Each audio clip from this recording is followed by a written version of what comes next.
pessoal, aqui Maurício Longo e Alexandre Strack no Mundo Exponencial. Hoje para a gente conversar um pouco sobre liderança e responsabilidade. São duas palavras muito importantes e duas palavras que têm que ser intrinsecamente associadas, têm que estar intrinsecamente associadas, porque quem exerce liderança tem responsabilidade. Eu ia comentar o contrário, as pessoas acham que tem liberdade, mas na verdade tem o peso da responsabilidade. Alexandre, é uma coisa que a gente vê muitos exemplos de quem acredita que você tem a liberdade, né? E poucos de que entendem que tem a responsabilidade. Mas inclusive o tema de um livro muito bom que nós dois já lemos, né? Que é o Extreme Ownership, do Jocko Willink. Exatamente. Acho que a principal característica disso é que a liderança está muito ligada com a forma de gestão que a gente vem discutindo aqui nos nossos programas, bastante ultrapassada de comando e controle. Então o cara vai subindo na hierarquia. Então, já que ele vai subindo é porque ele supostamente sabe mais do que os que estão abaixo.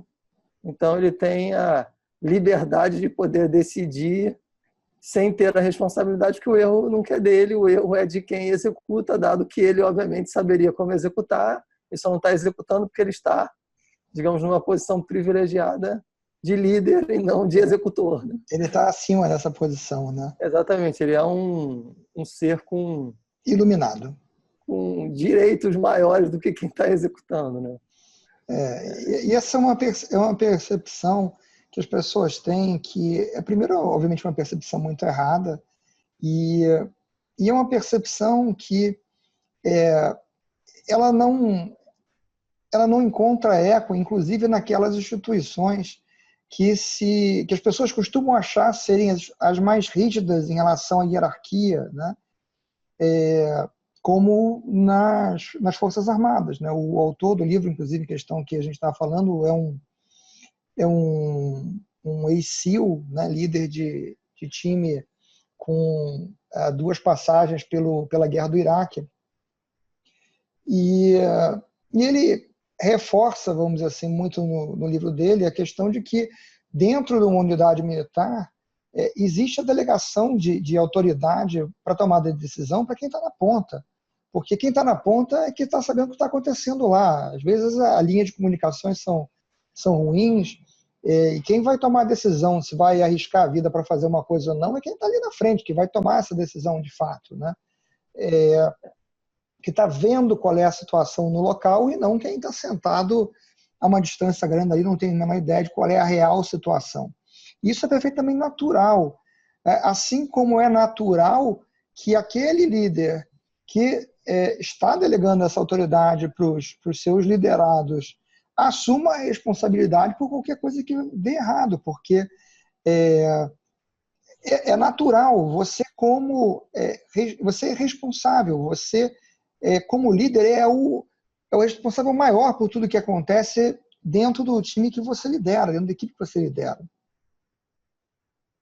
Eu acho importante a gente, já que a gente está falando do livro, né, ou seja, a gente está mencionando o livro algumas vezes, e para quem está nos assistindo e pode não ter lido o livro, a primeira recomendação é leia o livro é muito bom, mas leia com cautela para poder interpretar coerentemente, não levar para algum caminho que não é exatamente o que os autores pretendem que você extraia do livro.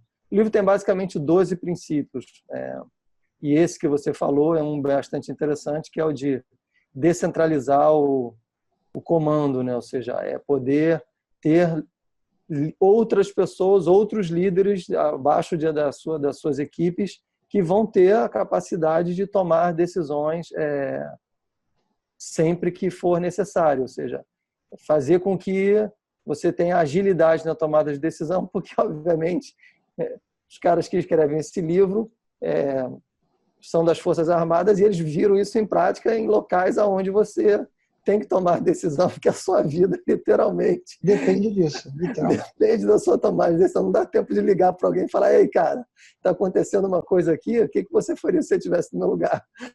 Você provavelmente não vai ter essa oportunidade, porque o seu, digamos, inimigo ou opositor, ele está com uma vontade muito grande de eliminar você muito rapidamente. Você... Que é no final das contas, vamos dizer assim, como você prova que as coisas funcionam. Se não funcionasse, tinham voltado todos mortos, em sacos, na verdade. Né? E não é o caso, pelo contrário. E é uma coisa que não é daquela unidade, porque é uma unidade de elite da Marinha dos Estados Unidos, não. Isso é uma coisa natural. É uma coisa, vamos dizer assim, que eu aprendi criança ainda em casa, porque eu tive o privilégio de ter um pai que é um oficial de Marinha, e então eu pude ver, vamos dizer assim, como ele interagia com colegas de trabalho, quando ele recebia lá em casa e conversava sobre o trabalho, como ele conversava com minha mãe sobre o trabalho, sobre os problemas que enfrentou no trabalho, como resolveu. E é uma coisa, vamos dizer assim, que para mim sempre teve muito claro de que quem está na posição de liderança é a pessoa com a responsabilidade final sobre qualquer coisa, né? E ao mesmo tempo também ficava muito claro, por ver aquelas coisas, que as decisões não são todas tomadas em cima, né? Então, não vai para um general tomar todas as decisões, não vai para um almirante tomar todas as decisões, porque não dá para você funcionar dessa forma. E, por estranho que pareça, muitas empresas acreditam que pode funcionar dessa forma e tudo tem que ser aprovado, vamos dizer assim, nos níveis mais altos da organização. Às vezes, inclusive, despesas de valores quase que ridículos, né? O que se vê, eu acho interessante, e é por isso que o livro começa justamente pelo primeiro e principal princípio que leva o nome do livro, que é o Extreme Ownership, e ele deixa muito claro que, independente do tamanho da organização, independente do tamanho do que você lidera, a responsabilidade é sempre sua, seja pelos maiores sucessos ou pelos piores fracassos. E isso é algo que você tem que literalmente compreender e assumir o seu papel de líder 100% com essas duas situações. E a gente está vendo hoje em dia, e a gente tem debatido isso muito nos nossos vídeos, a enorme necessidade de inovar, né? Inovação não é mais uma coisa pontual, é uma coisa que tem que fazer parte do dia a dia. E nesse ambiente complexo que a gente está vivendo, esse mundo complexo onde as soluções elas não são, digamos, facilmente identificáveis, você vai ter que experimentar algumas opções. E nesse campo da experimentação, você vai ter que agir com uma mentalidade muito próxima do que cientistas agem e, obviamente, você vai ter que ir aprendendo. E esse processo de aprendizagem pressupõe que você vai falhar. Ou seja, falhar não é ruim, desde que você, obviamente, aprenda com a falha e passe para o próximo nível. Então, por que eu dei esse desvio no que a gente está falando sobre Extreme Ownership? E justamente uma das principais características que a gente tem visto, que não tem sido totalmente assumida, é essa capacidade de falhar, ou seja, as companhias estão com muito medo de falhar. E isso, obviamente, vem de uma organização, de um estilo de gestão, de uma forma onde a liderança não está permitindo que a falha aconteça. Isso por quê? Porque provavelmente o próprio líder não reconhece que, havendo falha naquele experimento, a falha é de responsabilidade dele enquanto líder também. Seja esse líder o líder principal que está dentro do time que está fazendo algum experimento, buscando alguma inovação, ou um líder que é superior a esse time, mas que lidera outros, digamos, times dentro da companhia. Mas aquele líder, ele é o responsável pelo sucesso, pelo fracasso, 100% daquela empreitada, daquele grupo qual ele lidera também. Então, é muito importante, eu acho, que fique claro que essa questão do Extreme Ownership ela tem um impacto direto em como as coisas vão funcionar dentro da companhia. Ou seja, se os líderes não assumem 100% as suas responsabilidades de sucesso e fracasso, quem está debaixo deles não vai conseguir aplicar a mesma filosofia. E daí para baixo, ou seja, vai tudo dando errado. É uma sequência em cadeia. Você não vai conseguir, ao não mudar esse mindset, você não vai conseguir nem mesmo partir para as ações necessárias que os negócios hoje demandam, como a inovação que a gente vem falando. E a gente não pode esquecer aquela frase muito antiga, mas que diz que o exemplo vem de cima, né? Quando o exemplo que vem de cima é um exemplo ruim, ele se propaga para baixo da mesma forma que um exemplo bom pode se propagar. Aliás, talvez até mais fácil. E eu acho que é por isso de fato é por isso que dentro do livro, os 4 primeiros conceitos ou princípios, eles vão em lima, são o Extreme Ownership, que é o que a gente acabou de falar.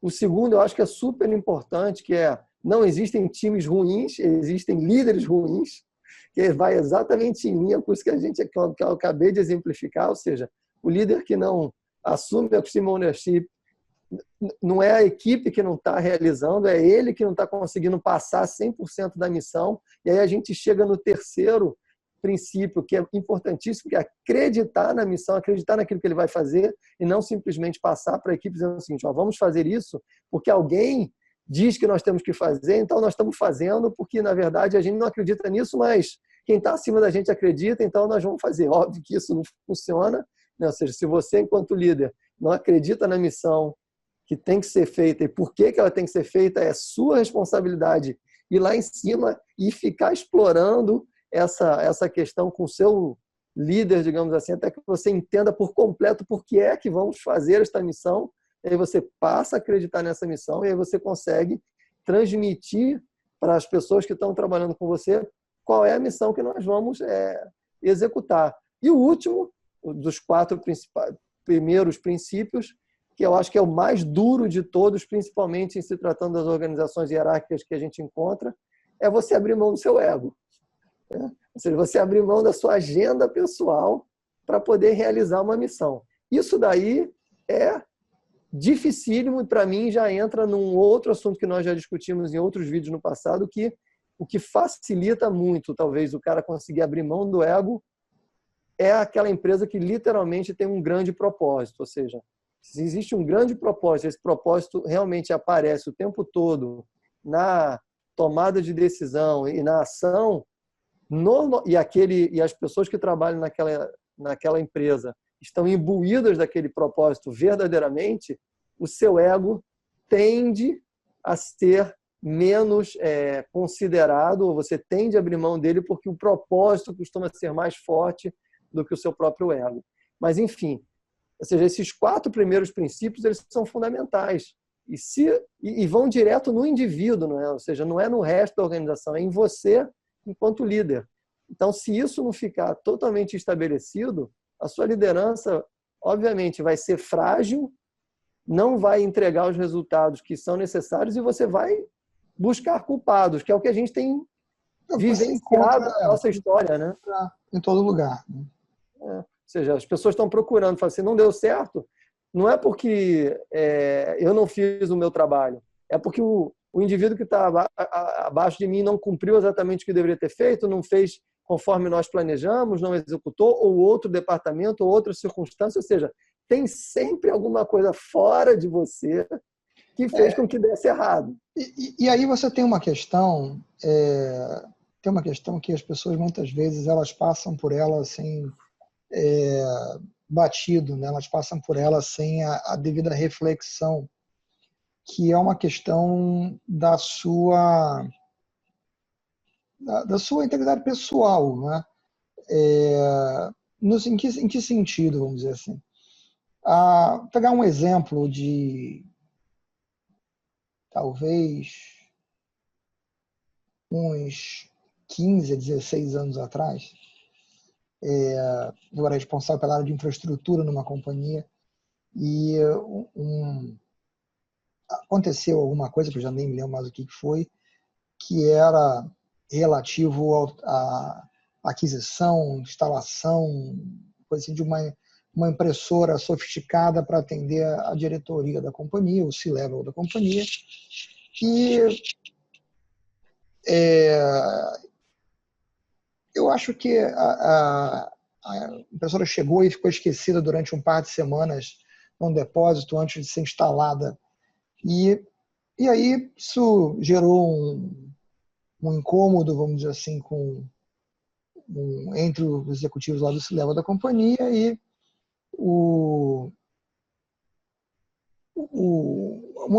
desses executivos me chamou para conversar, para me perguntar quem era o responsável por aquilo ali, porque a pessoa, vamos dizer assim, que estava encarregada da compra e depois instalação, essa brincadeira toda, era uma pessoa que era bastante mal compreendida dentro da companhia, porque, além do seu trabalho normal, vamos dizer assim, ainda atendia às necessidades técnicas, vamos dizer assim, do acionista majoritário da companhia, que tinha um escritório junto da empresa, e que, obviamente, isso passava por cima de todo mundo, porque era o cara que detinha 90 e tantos % da companhia.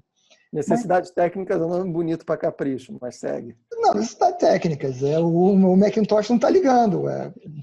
Né? É uma necessidade técnica.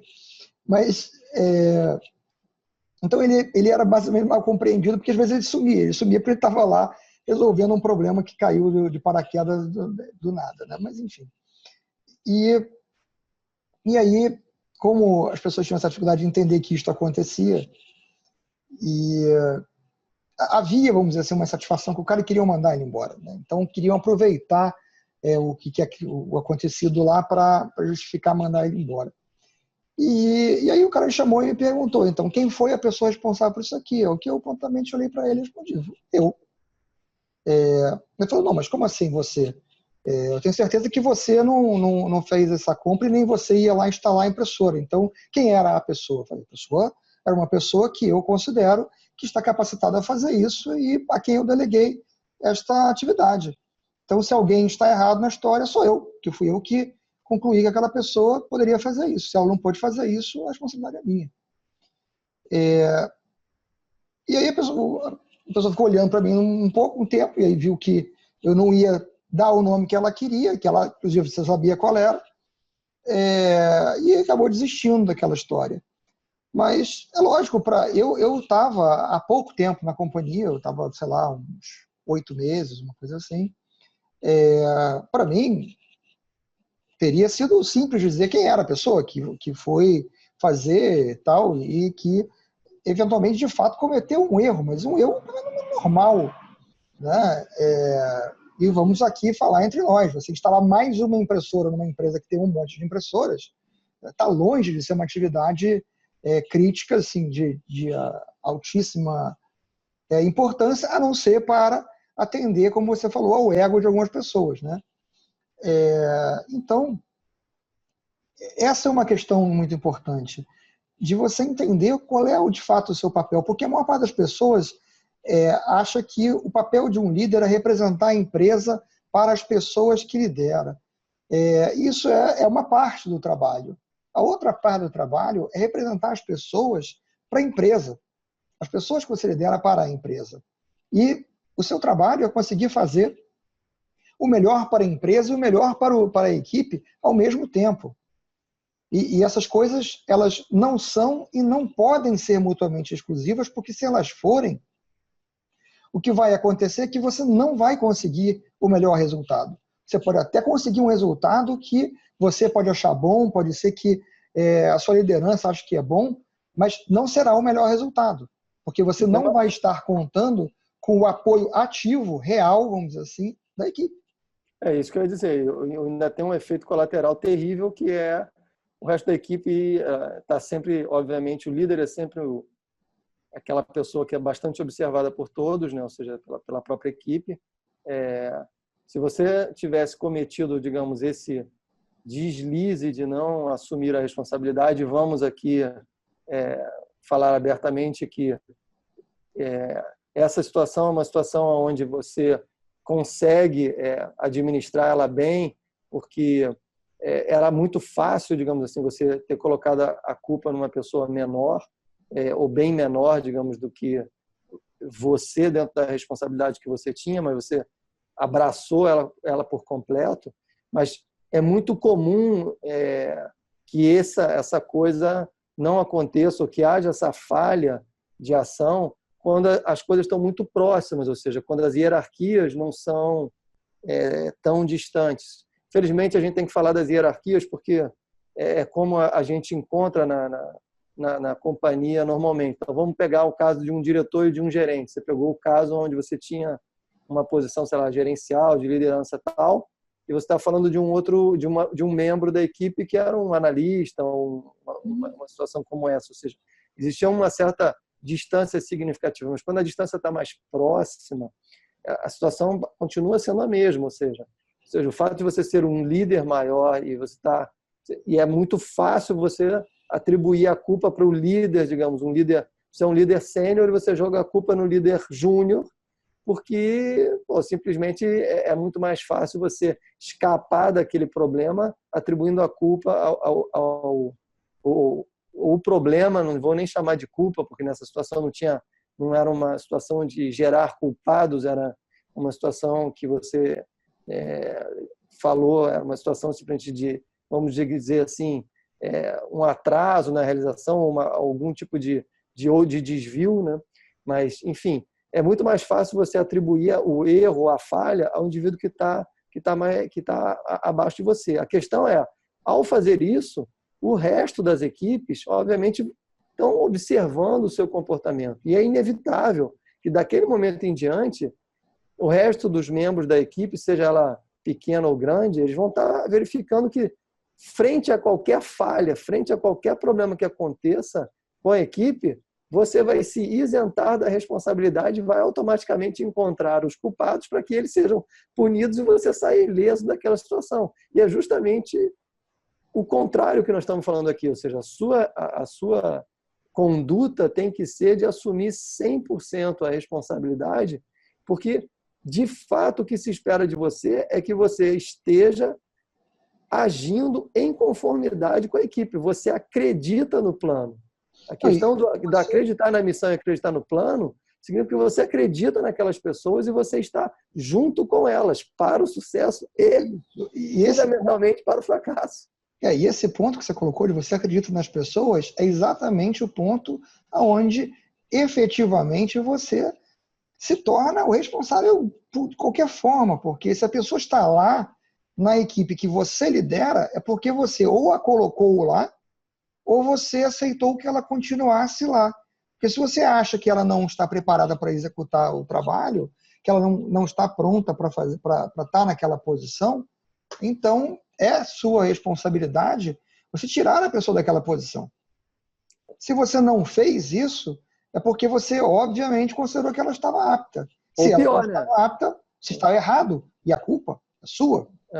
Ou pior, né? Ou você está vendo que ela não consegue executar aquela tarefa e você não está fazendo nada para ajudar, ou preparar, ou treinar, ou substituir, que pode ser a última das decisões, ou seja, de fato a pessoa não consegue realizar a tarefa, mas antes de você ir para essa situação, você obviamente vai dar oportunidades para aquela pessoa poder realizar o trabalho. Se você não está fazendo isso, é porque você está sendo literalmente irresponsável. Exatamente. Irresponsável não só com aquela pessoa, mas com a missão. O que comprova que você não acreditava na missão. Então, está tudo... Ou seja, os princípios estão muito encadeados, né? Ou seja, exatamente.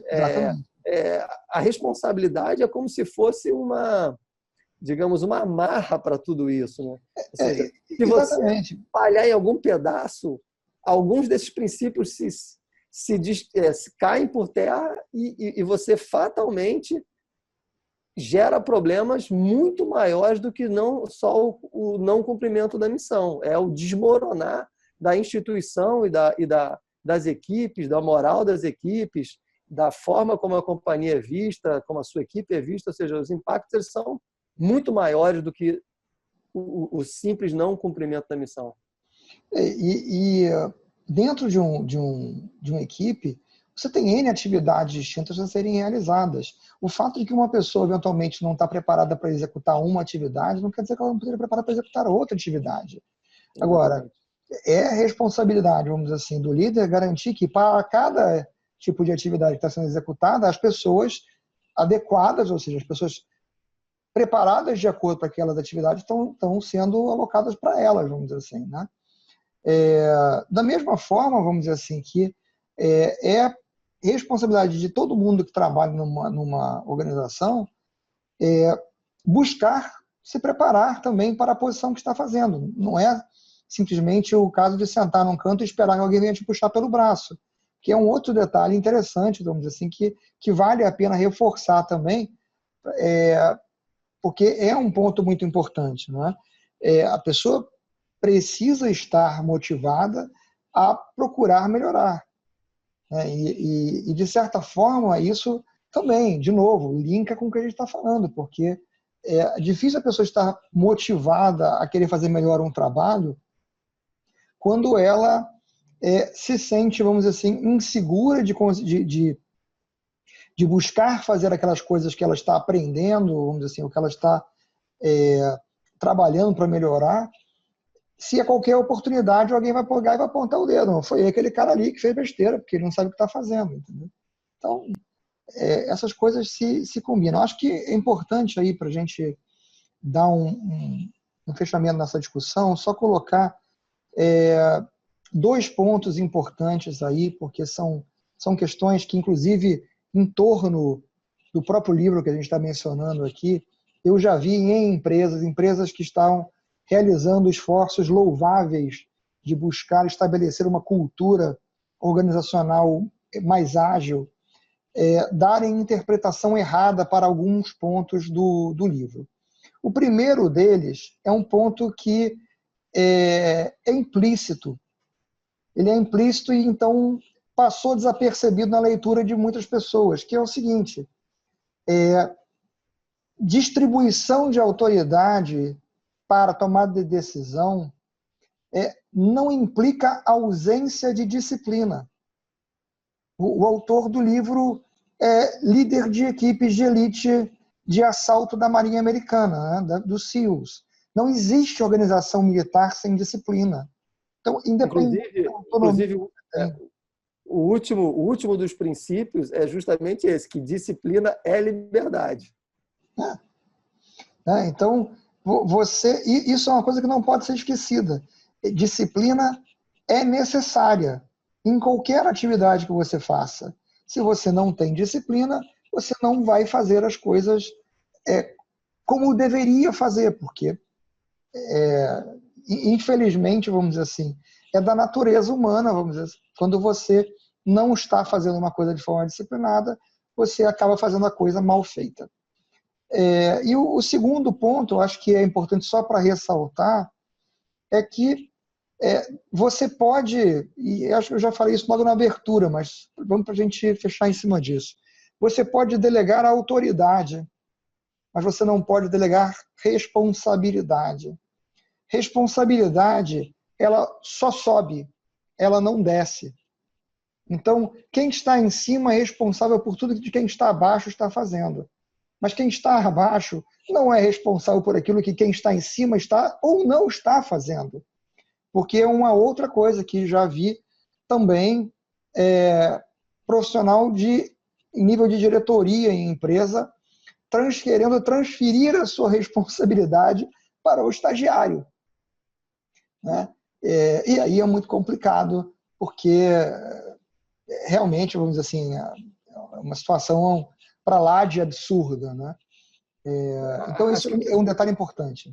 Acho que o que cabe nesse teu último exemplo é que há uma confusão muito grande, exatamente como você falou, entre a capacidade de decidir e a responsabilidade pelas decisões. Ou seja, mesmo na organização militar, que é a que, digamos, se pauta o livro em questão, a situação existem vários níveis hierárquicos, cada um com a sua responsabilidade de liderança.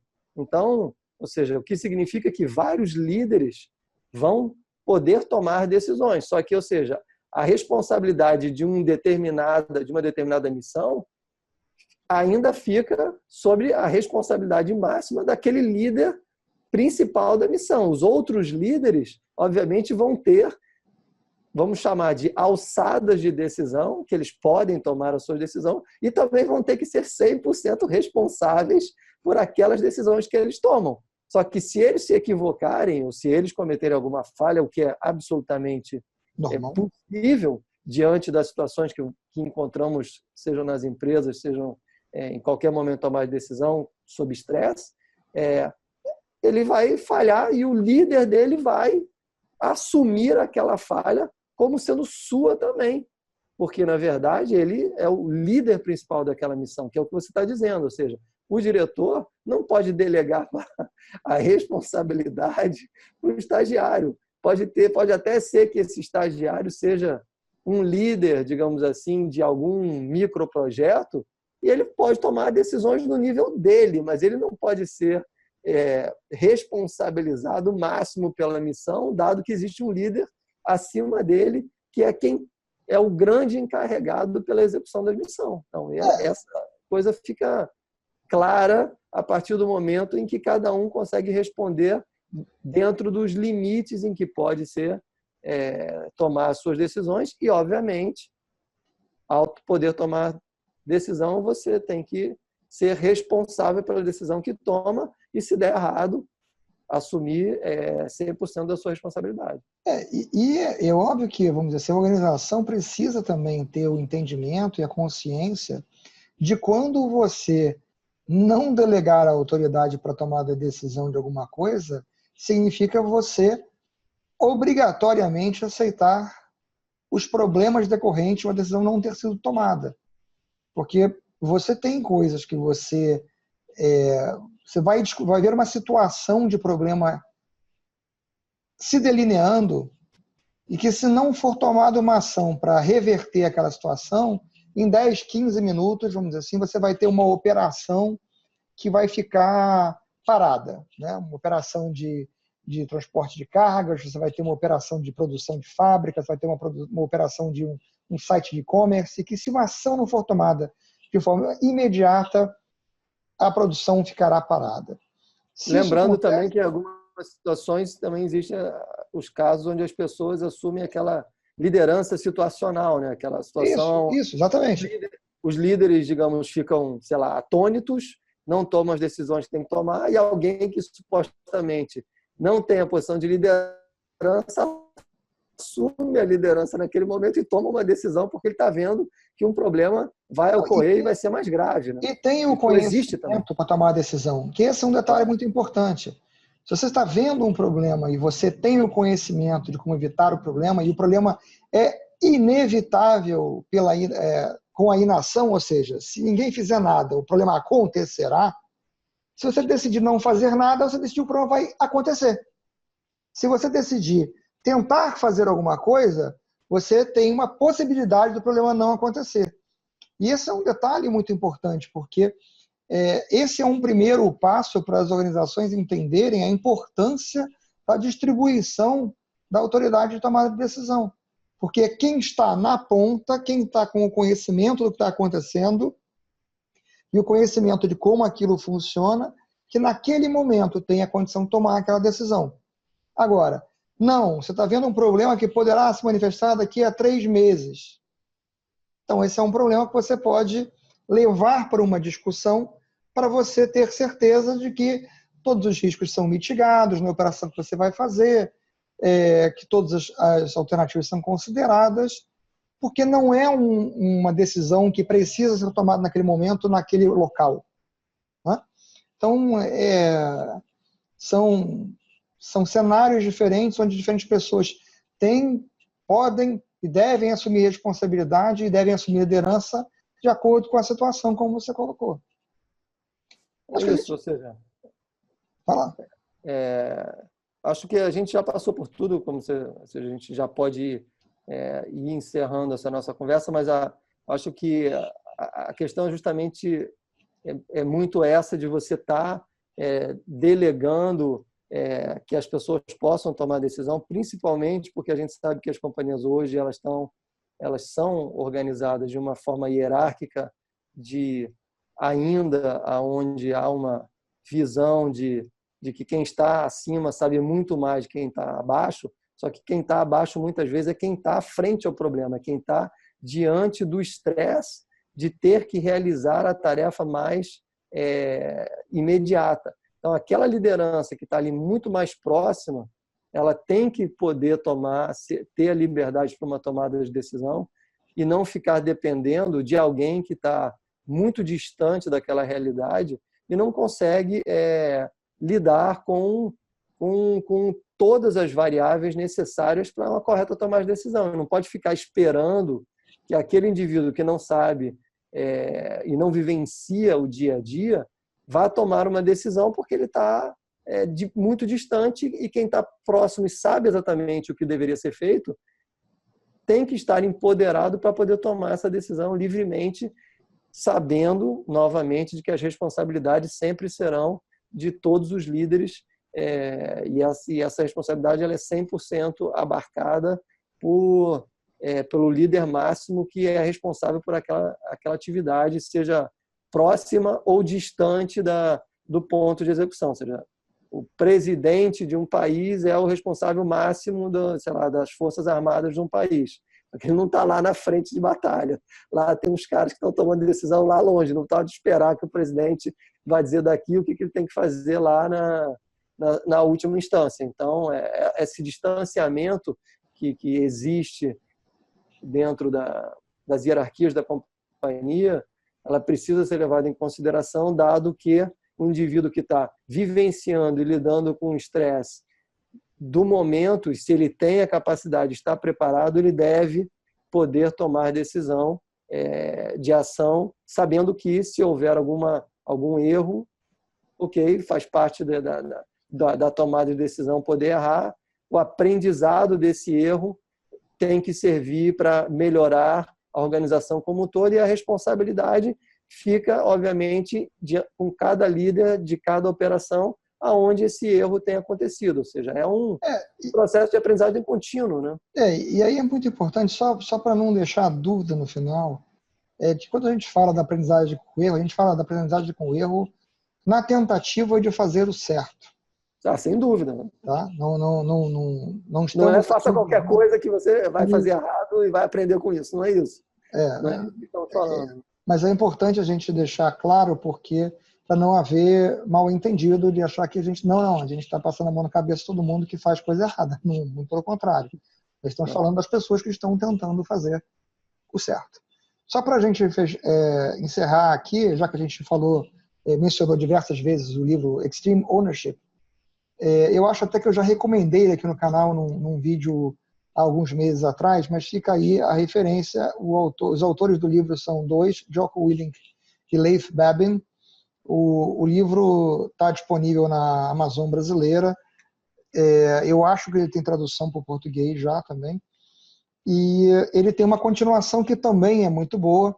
Esse eu tenho certeza que eu não gravei um vídeo recomendando no passado, porque eu li a continuação do livro, acho que há uns 2 meses atrás. É muito bom também, The Dichotomy of Leadership.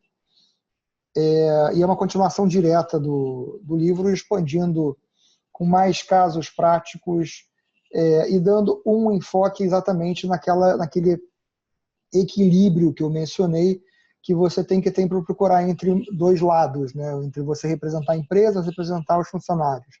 Você tentar fazer a coisa da melhor forma possível, você não poder ter custos extraordinários que você não consiga arcar. E por aí vai. Existe todo um conjunto de equilíbrios que um líder precisa se preocupar, e o foco desse segundo livro é nesses pontos de equilíbrio. Vale ressaltar que os livros, eu não li o segundo, só li o primeiro, ou seja, os exemplos eles não são estritamente militares, ou seja, os exemplos, ou seja, a caracterização do princípio passa por uma explicação que normalmente é algum evento de batalha no Iraque, mas depois ele faz uma analogia direta daquele princípio no ambiente empresarial corporativo. Em cima de casos reais. Em cima de casos reais. Então, não é uma coisa vaga falada simplesmente que só é válido, digamos, nas Forças Armadas. Ao contrário, ele faz a aplicação prática em situações reais de empresas. Tá, eu acho que então a gente encerra por aqui, aproveitando que eu me lembrei hoje, coisa que é raríssima. Se você não assinou o canal ainda e assistiu até aqui, significa que você deve ter não achado muito ruim, porque afinal de contas chegou até o final do vídeo, que não é curto. Assina o canal, deixa o seu like aí embaixo e marca o sininho para ser avisado quando saem os vídeos novos. Ficamos Perfeitamente. por aqui, então. Ok, um abraço, Maurício. Abraço, falou. Tchau.